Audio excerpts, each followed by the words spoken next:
There was a time when I was like depressed. कि why am I not getting a call from Coke Studio? वो वाली भी बात है कि बिल्कुल ही आप में टैलेंट नहीं है गाना गाने का और आप अपने बेटे को सिंगर बनाना चाहते हैं. ठीक है, नहीं नाम नहीं, लेकिन हम चाहते हैं, हर आर्टिस्ट चाहता है कि हम लोग हमारी लाइव देखें. झूठ है कि नहीं चाहते कि लाइव ना देखें. कि मेरी जब कोई लिखता है ना मेरा पर्सनल मैटर है, पर्सनल लाइफ है, वो झूठ है.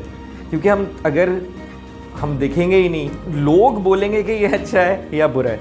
पार्टी हो रही है, it was a simple line right, लेकिन लोगों ने उसको इतना हिट करा दिया कि बिना कोई काम किए हुए एक इंसान सुपरस्टार बन गया. तो और एट द सेम टाइम दूसरा एक इंसान है जो कि पूरी ज़िंदगी बहुत हार्ड वर्क करता है, अपनी स्किल पे नापा जाता है, वो एक्टिंग सीखता है, वो जाके थिएटर में काम करता है और वो बंदा बसों में घूम रहा है. You know, कभी ऐसा हुआ हो that probably you might have signed a song or a project, but a nepo kid got the chance and he's taken it over. Because अक्सर होता है, this is what we hear, right? And that also affects your growth, your mental. कि आप builder हो, जिसका पहले से father जो है वो पहले से काम कर रहे हैं, उनको तो जल्दी पहुंच जाएगा वो सक्सेस की तरफ. या the way is easier towards. तो वो अपने बच्चे को लॉन्च करना चाहता है, तो वो लॉन्च तो उसको एक्स्ट्रा चीज़ें पर्क्स तो मिलेंगे ही मिलेंगे ना. In the limelight no, तो लोग जो हैं वो आपको आसमान पे बिठा देते हैं. बल्कि ये हमारी मीडिया इंडस्ट्री का ऐसा है कि फिर उसके बाद अगर उतना बड़ा कोई हिट नहीं आता तो भूलते भी उतना जल्दी हैं. कि मेरा ये जो रूपोश गाना है, इसके आने से पहले मैं जितना भी कोई इंस्टाग्राम पे वीडियो लगाऊं और ज़बरदस्त परफॉर्म करूं, तो कोई ना कोई आके कहता था भाई गाना सीख ले, ये तो क्या कर रहा है, या ये वो ऐसी बात. Relationship, if you get done with somebody, you just call that person, चाहे वो आदमी हो या औरत हो, वो दूसरे को बता दे कि यार I am done with you, मैं अब और बर्दाश्त नहीं कर सकता कर सकती. लेकिन without telling somebody doing something, मेरी पर्सनल राय ये है कि मुझे सही नहीं लगता. बाकी लोग जो लिखते हैं ना, वो ओवर ज़्यादा भी लिख देते हैं. पब्लिक ये बोल सकती है कि यार गलत है, लेकिन वो इतना ज़्यादा लिखना वो भी किसी की मेंटल हेल्थ को अफेक्ट करता है. बताऊँ कि जब भी मुझे प्रॉब्लम हुआ है ना, मैंने जो है वो नमाज़ पढ़ना शुरू कर दिया.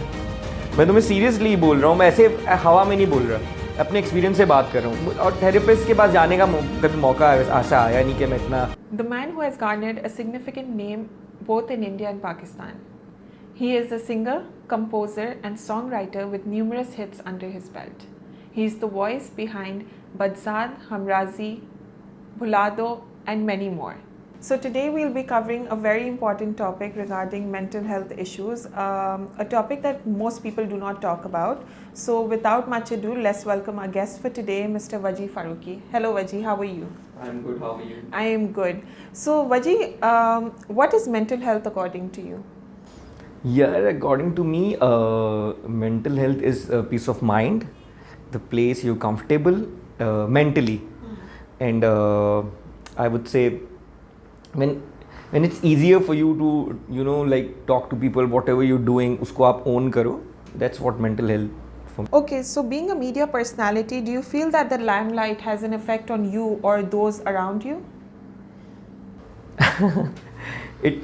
There's always an effect, some positives and negatives, and you have to handle it properly, like accordingly. तो हम जब when I started, तो वो मेरे लिए एक बिकॉज हमारा फर्स्ट सॉन्ग जो था भुला दो मेजर हिट था, तो it was difficult for me to handle the success.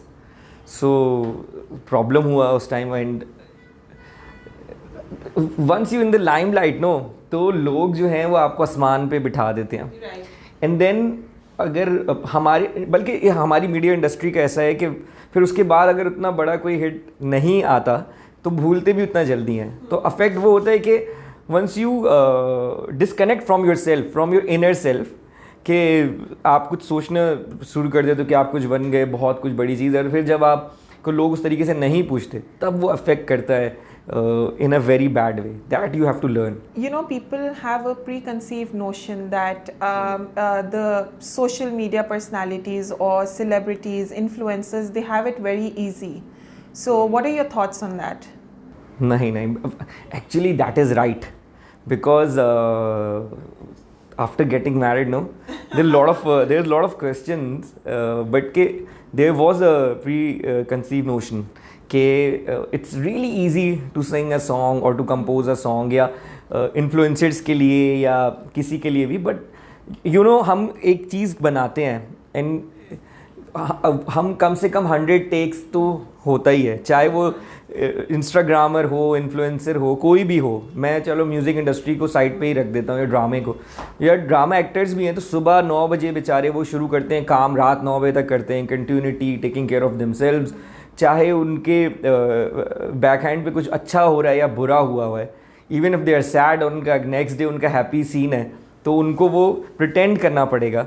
तो इट्स रियली डिफ़िकल्ट. मेंटली तो बहुत एक स्ट्रेस है कि आपको पब्लिक को जो है वो अच्छा ही दिखाना है, एंड जो फाइनल प्रोडक्ट है उसके पीछे की जो मेहनत है दिन रात की, वो लोगों को समझ नहीं आती कि भाई ये तो उनको लगता है बस ये फ़ौरन से हो गया होगा, फ़ौरन से ही बना लिया होगा, but it's not like that. या that's true. Okay, so is the concept of nepotism an existing issue in the industry? We often hear nepotism a lot, and they say that nepotism, you know, the first word that we hear is nepotism and Karan Johar, right? But that's Bollywood. But what about nepotism existing in our own industry? Yeah, we have to, it's going to be a lengthy answer. ठीक है, so you have to bear with me on this one. यार मैंने I have never faced nepotism, सही है, nor seen it my self, ठीक है, personal experience ही नहीं है. लेकिन अगर आप वो वाली बात है कि किसी का अब्बा जो है उसकी एक करियाने की दुकान है, वही वाली जो सलमान खान ने बात करी थी, और वो मुझे बड़ी समझ आई. पहले मैं भी कहता था ये तो उसका बेटा है तो आ गया, उसका बेटा है तो आ गया, बट तो वो अपने बच्चे को लॉन्च करना चाहता है तो वो लॉन्च तो उसको एक्स्ट्रा चीज़ें पर्क्स तो मिलेंगे ही मिलेंगे ना, कि मैं अपने बच्चे को म्यूज़िक इंडस्ट्री में लाऊंगा तो जो मैंने स्ट्रगल किया है, या जो वेटिंग रूम में 2-2 4-4 घंटे बैठे हैं या लोगों के पीछे भागे हैं, अब हमें वो शॉर्टकट्स पता चल गए कि यार ऐसे how to go about things. तो एक तो ये हो गया. दूसरा, नेपोटिज्म वो वाली भी बात है कि बिल्कुल ही आप में टैलेंट नहीं है गाना गाने का और आप अपने बेटे को सिंगर बनाना चाहते हैं, ठीक है, नहीं नाम नहीं, लेकिन तो फिर वो प्रॉब्लम है. But at the same time अब देखो कि मेरा सबसे बड़ा हिट माशाल्लाह ओवरऑल इंटरनेट पे 700 मिलियन है, एंड काउंटिंग है. हमने काउंट नहीं किया, वो टिकटॉक और यूट्यूब काउंट किया है. तो उसमें जो हीरो है वो हारून कदवानी. अब वो बंदा जो है उसमें टैलेंट था तो उसने इतना आगे शिप को ले गया. तो फिर अब ये भी है कि टैलेंटेड बच्चे भी हैं जो उसमें टैलेंट है एक्टिंग का, लोग पागल हैं, क्रेजी हैं, सुपरस्टार्स हैं, और बन गया वो एक टेलीफिल्म से हिस्ट्री बदल दिया. वरना टेलीफिल्म तो ऐसा होता है ना, तुम्हें पता है कि साइड की चीज़ है कि बस आ गई और चली गई, लेकिन वो उससे सुपरस्टार बन गया. तो ऐसे लोग भी, मुझे लगता है हमें डिफ्रेंशिएट करना पड़ेगा कि कुछ लोग ऐसे भी हैं जो जिस बच्चे में टैलेंट नहीं होता और उसको फिर प्रमोट करते हैं, पब्लिक उनको एक्सेप्ट ना भी करे फिर भी पीछे लगे रहते हैं, forcefully getting their kids into something they are not ready for or they are not blessed with. ये जो आर्ट है ये अल्लाह ताला ही आपको गिफ्ट देता है. तो एक बार ट्राई कर लिया, 2 बार ट्राई कर लिया, पब्लिक ने बुरा बोला, तो आपको समझना पड़ेगा कि यार नहीं, मेरा बच्चा अब इसलिए इस चीज़ के लिए नहीं बना, किसी और चीज़ के लिए बना है. तो नेपोटिज्म हम तब तक नहीं बोल सकते जब तक फर्स्ट या सेकंड उसको चांस ना मिल जाए. हाँ, चांस मिल गया फिर तो पब्लिक येस और नो करती है ना, समझ रही हो. जो स्टार बन गए उनको तो हम नहीं कह सकते कि ये नेपोटिज्म है. अब जिसको एक्सेप्ट नहीं कर रहे हैं तो उसको सोचना पड़ेगा. Okay, so do you believe nepotism takes away from a talented individual's chances to succeed in the industry? Look, there are 2 ways of getting from point A to point B. Point B is success, right? And point A where you start from. True. So if somebody is privileged with a lot of things, ठीक है, तो वो उस point A से point B का रास्ता जिसका 10 साल का है वो शायद 2 साल में पहुंच जाएगा वहाँ पे, इतना उनको फ़ायदा है, ठीक है. But then if you are hard working तो हाँ ऑब्वियसली एक जो इंडस्ट्री में है ही नहीं इंसान उसको शायद ज़्यादा टाइम लगेगा. And same in any other industry it's the same कि आप बिल्डर हो तो जिसका पहले से फादर जो है वो पहले से काम कर रहे हैं, उनको तो जल्दी पहुंच जाएगा वो सक्सेस की तरफ. या the way is easier towards the success rather than somebody who's new will take more time. But if you want to become successful and you have the right skill set, so you will get there eventually. So, do you think that nepotism has ever affected your career growth? कभी कभी ऐसा हुआ हो that probably you might have signed a song or a project, but a nepo kid got the chance and he's taken it over. Because अक्सर होता है, this is what we hear, right? And that also affects your growth, your mental health. यार, if a song gets rejected, we never get to know कि वो nepotism की वजह से हुआ या मेरा काम खराब था या कोई और वजह थी. लेकिन जब सॉन्ग रिलीज होती तब तो आपको पता चल जाती है ना कि okay this was the voice behind it, या फिर they had this force behind that. तब पता चल जाता है, पर तब भी हम कह तो नहीं सकते ना. आई एम नोबडी टू से कि यार ये अच्छा या बुरा है. ये तो eventually showbiz is a cruel field. Why we say that? Because मैंने बहुत कोई अच्छी चीज़ बनाई है, लेकिन इन द एंड लोग बोलेंगे कि ये अच्छा है या बुरा है. पार्टी हो रही है, it was a simple line, right? लेकिन लोगों ने उसको इतना हिट करा दिया कि बिना कोई काम किए हुए एक इंसान सुपरस्टार बन गया. तो और एट द सेम टाइम दूसरा एक इंसान है जो कि पूरी ज़िंदगी बहुत हार्ड वर्क करता है, अपनी स्किल पे नापा जाता है, वो एक्टिंग सीखता है, वो जाके थिएटर में काम करता है, और वो बंदा बसों में घूम रहा है. तो हम इसका जवाब जो है वो तो हम अल्लाह से मांग सकते हैं. वो तो अल्लाह ताला ने किया ना, हम तो नहीं जवाब दे सकते. तो ये चीज़ हम लोग को नहीं पता यार कि कौन जो है वो क्या हो जाता है, बट लोग बिना काम किए भी हिट हो जाते हैं. अच्छा, is there anything as performance anxiety and have you ever faced it? That तो you face all the time. If your song is a hit, उस टाइम पर तो फिर एंजाइटी कम होती है. लेकिन अगर बहुत कुछ टाइम पहले, मैं म्यूज़िक की बात कर रहा हूँ क्योंकि मैं इसी इंडस्ट्री से हूँ, तो मुझे बाकियों का नहीं पता. लेकिन अगर कुछ टाइम पहले था और लोगों को वो ज़्यादा याद नहीं है, तो फिर बहुत एंजाइटी होती है यार कि क्या रिस्पॉन्स आएगा, लोग क्या कहेंगे. Okay, so there's a controversy revolving around social media of a very renowned female singer. What are your takes on that? Like, what do you think? Do you think, is it fair? Is it unfair? Unfair with whom? With the singer, obviously. यार देखो, the society we come from, people are judgmental. लोग जज करते हैं. अब इसमें दो बातें हैं कि अगर हम पब्लिक फिगर हैं तो लोग बातें करेंगे कि जब हम कोई चीज़ प्रमोट करते हैं या ख़ुद की पिक्चर प्रमोट करते हैं और हर पीआर एजेंसी से हम उसको प्रमोट करवाते हैं कि लोग देखें. हम चाहते हैं, हर आर्टिस्ट चाहता है कि लोग हमारी लाइव देखें. झूठ है कि नहीं चाहते कि लाइव ना देखें, कि मेरी जब कोई लिखता है ना मेरा पर्सनल मैटर है, पर्सनल लाइफ है, वो झूठ है.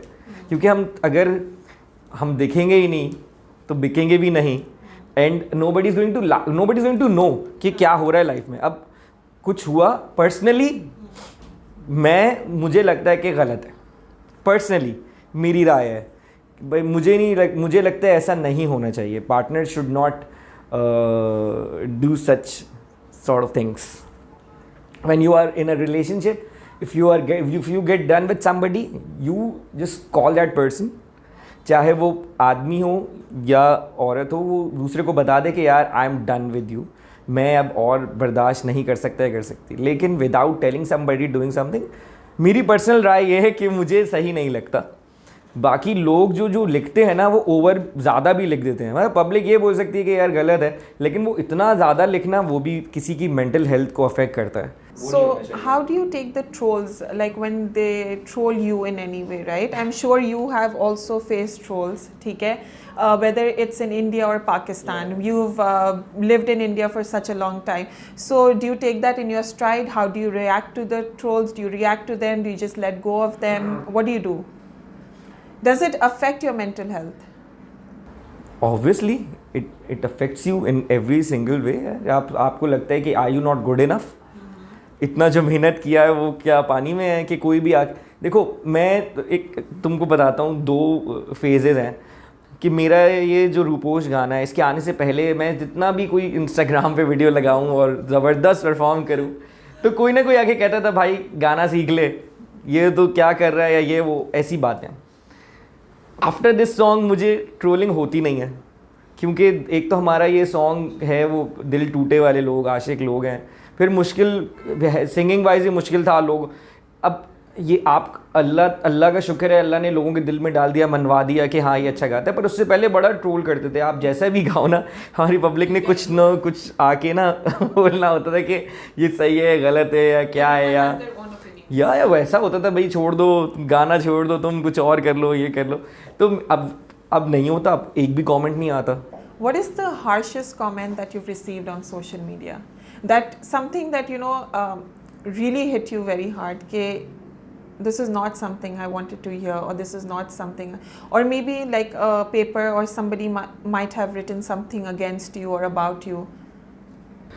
यार अभी तो ज़्यादातर तो इंस्टा पे ही आते थे, और वो कमेंट मुझे बहुत बुरा लगता था कि जब कह रहे होते थे कि यार तुम तो मतलब ये सही नहीं गाया हुआ है, गा नहीं सकते हो। क्योंकि मैंने क्लासिकली भी ट्रेनिंग लिया वहाँ, मैं जब इंडिया में था तब भी मैंने सीखना नहीं ख़त्म किया था, मैं कॉन्सर्ट्स करता, सीख भी रहा था। फिर मैंने मतलब मेरा 1 मिलियन के सेट बिका था एक टाइम भुला दो के टाइम पे। तो कोई आके आप कह दे कि यार तुम तो गाना भी गा ही नहीं, क्यों गा रहे हो, गाना तो आता नहीं है, टाइम वेस्ट कर, ऐसे बहुत सारे कमेंट्स, वो आपको हर्ट कर, मेंटली आप ना बहुत सोचते हो कि ये लेकिन फिर एट सेम टाइम यही लोग हैं जो वजी भाई। अब रोज़ के मुझे पोर्ट्रेट्स आते हैं, मेरा जो पेज है फेसबुक का, तो मैं देखता नहीं हूँ, तो मुझे आगे से भेज रहे होते हैं, तस्वीरें बना के भेज रहे हैं। मेरे इंस्टाग्राम पे अगर आप देखेंगे तो रोज़ 50-60 एक्स्ट्रा वो टैगिंग्स हैं, जिसके हम एक ज़माने में पैसे दिया करते थे कि कोई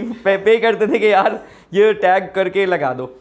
तो पब्लिक तो यार फिर काम देखो, ये काम जब आ रहा होता है ना तो लोग आपके साथ अच्छे होते हैं, बस ये प्रॉब्लम है। लेकिन जब नहीं आ रहा होता तो बहुत हमारी ऑडियंस बहुत क्रिटिकल हो जाती है। How do you feel about the new trend, I would say, which is कि इस सेलिब्रिटी की इतनी फॉलोइंग है, उस सेलिब्रिटी की उतनी फॉलोइंग है, सो देन आजकल ऐसा भी होता है ना, based on your following you get sponsors, you get brands. Do you think how far is it right, या how far is it fair और अनफेयर?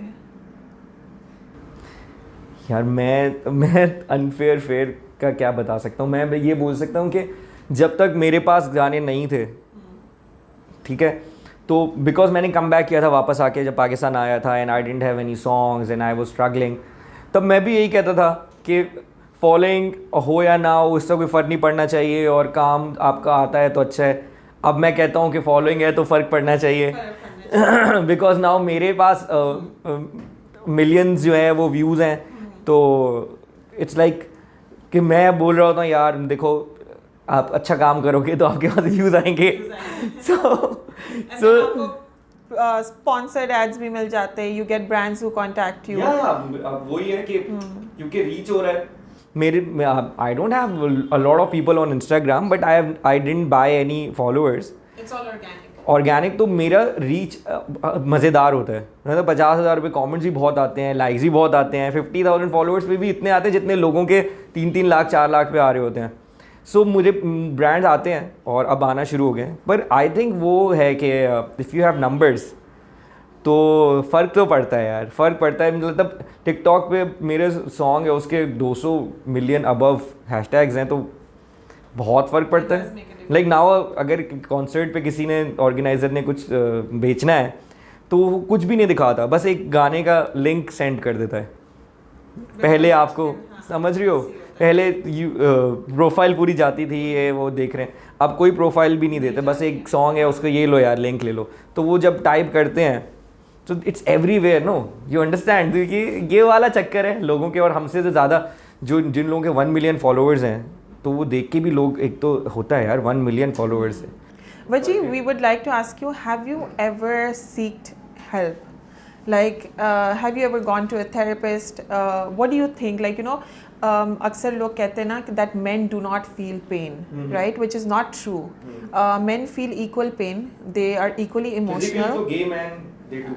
Mental also, ठीक है, physical and mental I would say, but It's like, you know, अक्सर हम you know from the society that we come from, it's like लड़कों को ना बचपन से सिखाया जाता है चोट लगे तो it's okay, you know, you're a brave boy. But there are times when you know you emotionally feel that pain. What do you do then? Who do you reach out to? यार मैं बात करूँगा, लेकिन मैं तुम्हें बताऊँ कि जब भी मुझे प्रॉब्लम हुआ है ना, मैंने जो है वो नमाज़ पढ़ना शुरू कर दिया. मैं तुम्हें सीरियसली बोल रहा हूँ, मैं ऐसे हवा में नहीं बोल रहा, अपने एक्सपीरियंस से बात कर रहा हूँ. और थेरेपिस्ट के पास जाने का कभी मौका ऐसा आया नहीं कि मैं इतना डिप्रेशन में गया हूँ. और जब लगा कि कुछ चीज़ें रुक गई हैं, लाइक स्टैंड स्टिल हो गया your life is, then always turn towards यही. हाँ, बस यही रहा है और इसमें फ़ायदा हो गया. बाकी तो मैं थेरेपिस्ट के पास नहीं गया कभी, मैंने कोई सीखने की हेल्प. तो शुरू से इजी रहा यार. मुझे हमेशा लगा कि बस जो हो रहा है ना वो अल्लाह ने आगे लिखा हुआ है पूरा script. everyone is blessed, but I think the script is already written. You cannot change it. ठीक है, only दुआ can change it. सही है. बाकी जो वो तो होना ही है ना. अब आपका कोई सॉन्ग है वो फ्लॉप होना है, जितना भी प्रमोशन हो जाएगा वो फ्लॉप हो जाएगा. कोई सॉन्ग है वो हिट होना है, जितना भी प्रमोशन हो जाएगा वो हिट हो जाएगा. मेरा अल्लाह ताला ने मतलब मेरा एक्सपीरियंस ऐसा है कि मैं तुम्हें बताऊं कि there was a time when I was like depressed कि why am I not getting a call from Coke studio.